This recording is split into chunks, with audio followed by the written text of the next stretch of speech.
Hi guys, good morning. তোমরা সবাই কেমন আছো? আশা করি ভালো আছো।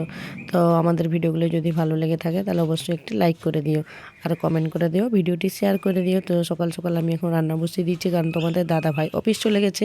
অফিস থেকে 12:30টার সময় বাড়ি আসবে খেতে, তাই একটু তাড়াতাড়ি রান্না বসিয়ে দিলাম। এখন বাজে 10টা। তো আমার সকালে টিফিন সব হয়ে গেছে, স্নান পুজো টুজো সব হয়ে গেছে। তো এখন চলো তাড়াতাড়ি রান্নাটা করে নিই। তো দেখতেই পাচ্ছ এই যে আমি রান্না করছি হচ্ছে আজকে আলু পোস্ত, ফুলকপি আলু পোস্ত, ডাল আর পাঁপড় ভাজা আর বাঁধাকপির বড়া। ঠিক আছে, তো আস্তে আস্তে সঙ্গে থাকো, তোমরা সবটাই দেখতে পাবে। তো চলো এখন পেঁয়াজটা ভেজে নিই চট করে। পোস্তর জন্য পেঁয়াজটা ভেজে নিচ্ছি, দেখতেই পাচ্ছ। তো আমার ডালটা হয়ে গেছে, মানে সিদ্ধ হয়ে গেছে, ছোঁকা হবে। আর হচ্ছে তোমার পাঁপড় ভাজাটাও হয়ে গেছে। তো চলো এখন পোস্তটা করে নিই ঝটপট। তা আলুটা কেটে ধুয়ে রেখেছিলাম, দেখতে পেলে দিয়ে দিলাম। এবারে তাড়াতাড়ি নেড়ে নিই একটু, এটা নিচে লেগে যাবে আবার। আর লেগে গেলে পুরো পুরো গন্ধ করবে। পুরো গন্ধ করলে যে কোনো জিনিস খাওয়া যায় না বন্ধুরা, তোমরা সবাই সেটা জানো। তো চলো, এইভাবে ভিডিওটা কেন হয়ে গেল আমি বুঝতে পারলাম না। মনে হয় ফোনটা উল্টো করে ধরেছি নাকি একা একা ধরে, এক হাতে ধরে এক হাতে রান্না করি, তো খুবই অসুবিধা হয়, কী যে করবো জানি না। আমি একাই ভিডিও করি, একাই ভয়েস মেসেজ দেই, আর একাই তো ফিল্টার সব কিছুতেই পারি না। আর একা যদি কেউ একটু হেল্প করতো বাড়িতে ভালো হতো। তো কেউ তো পারে না, আমার জায়ের মেয়েটা পারে, ও মাঝে সাঝে করে। আর আমি, ওরা তো এখন পড়াশোনা করে, ওদেরকে বেশি বলতে পারি না। তো চলো আমরা পোস্তটা বেটে নিলাম। তো আজকে পোস্ত আমি ভাবছি আজকে মানে ফুলকপি আলু পোস্ততে শুধু পোস্ত, কাঁচা লঙ্কা, পেঁয়াজ দিয়ে করব। আর শুকনো লঙ্কাও দেবো না আর হলুদও দেবো না। পোস্তটার কালার ভাবছি আজকে সাদা সাদা করব। আমার সাদা সাদা পোস্ত মানে কালারটা বেশি ভালো লাগে, হলুদ লঙ্কা টঙ্কা দিলে কালারটা আমার খেতে অতটা ভালো লাগে না। তো আজকে পোস্তর তরকারিটা খুব সুন্দর হয়েছিল। তো এখানে যেহেতু আলু দিয়ে আছে, আমি অতটা আলু খাবো না। একটু যদি কপিগুলো গোটা গোটা থাকে তাহলে বেছে বেছে নেব, আর বাদ বাকিটা ওদেরকেই দিয়ে দেবো, বাবা ছেলে।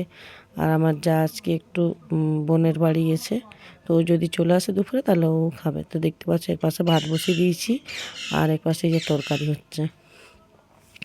তো চলো বন্ধুরা তাড়াতাড়ি তরকারিটা করে নিই। তো আমার তরকারি কমপ্লিট। এপাশে ডাল প্রেসার কুকারে হয়ে গেছে। আর মটরশুঁটি দিয়েছি লাস্টের দিকে, কারণ মটরশুঁটিটা প্রথমে দিলে গলে যাবে। তো দেখো কমপ্লিট আমার তরকারিটা কেমন হয়েছে অবশ্যই তোমরা কমেন্ট করে বলবে। আর ধনেপাতা দিয়েছি ডালে, আর তরকারিতেও ধনেপাতা দিয়েছিলাম। তো চলো কড়াইয়ে তেলটা গরম করে নিই, কারণ বাঁধাকপির বড়াগুলো করে নেবো চট চট। তো তোমার দাদাভাই বললো বড়া করবে, তাই বাঁধাকপি, কাঁচা লঙ্কা, পেঁয়াজ দিয়ে একটু বড়া করে নিচ্ছি। কারণ এই শীতের সময় এগুলো খেতে, বড়া যে কোনো জিনিসের বড়া, বেগুনি, চপ এগুলো খেতে তো ভালো লাগে। তাই আজ তো মাছওয়ালা আসেনি, মাছওয়ালা কাকুটা আজকে তো আসেনি, ওই জন্য হচ্ছে আজকে নিরামিষই করতে বললো। তোমার দাদা ভাইকে ফোন করে জিজ্ঞেস করলাম, বললো পোস্ত করে দাও, ডাল মুগের ডাল করে দাও, একটু কিছু বড়া করে দাও। আর তার সাথে পাঁপড় ভাজা তো রয়েছে, সেটা এক্সট্রা করে বলার কিছু নেই। নিরামিষের দিন হলেই বেশিরভাগ মানুষটাই পাঁপড় ভাজা করে, তো আমাদের ঘরে পাঁপড় ভাজাটা আমরা নিরামিষের দিন করি। তো আজ মাছ টাছ কিছু করিনি বলে ওই জন্য পাঁপড় ভাজা করে দিয়েছি। তো চলো বড়াগুলো এক এক করে সাজিয়ে সাজিয়ে বসিয়ে দিই। তো আমার খুব ভালো লাগে এই বড়াটা খেতে, তোমার দাদাভাই পছন্দ করে। আর পোস্তুর বড়াও তোমার দাদাভাই পছন্দ করে। যেহেতু ফুলকপি আলুর পোস্ত করলাম, ওই জন্য আজকে আর পোস্তুর বড়া করে নিই, পেঁয়াজ আর বাঁধাকপি দিয়েই বড়া করে দিয়েছি। তো দেখতে পাচ্ছ বড়াগুলো হয়ে গেছে, এক পাশটা হয়ে গেছে আর এক পাশটা দিয়েছিল উঠে, তবে একটা ভেঙে গেছে, এই যে দেখতেই পাচ্ছ ভেঙে গেছে একটা। তো প্রচুর নরম হয়, তো এগুলো তো শক্ত হয় না। তো লাস্টে দেখছি দুটো ছিল, দুটো করে নিলাম। আর কালকে রাত্রে আমরা বিরিয়ানি খেয়েছিলাম, ছেলের জন্য এনেছিলাম। ছেলে একটা বন্ধুর বাড়িতে গেছিলো, বন্ধুর বাড়িতে কি ওকেশন ছিল, ওইখানেই বন্ধু খাইয়ে দিয়েছে জোরজবস্তি করে।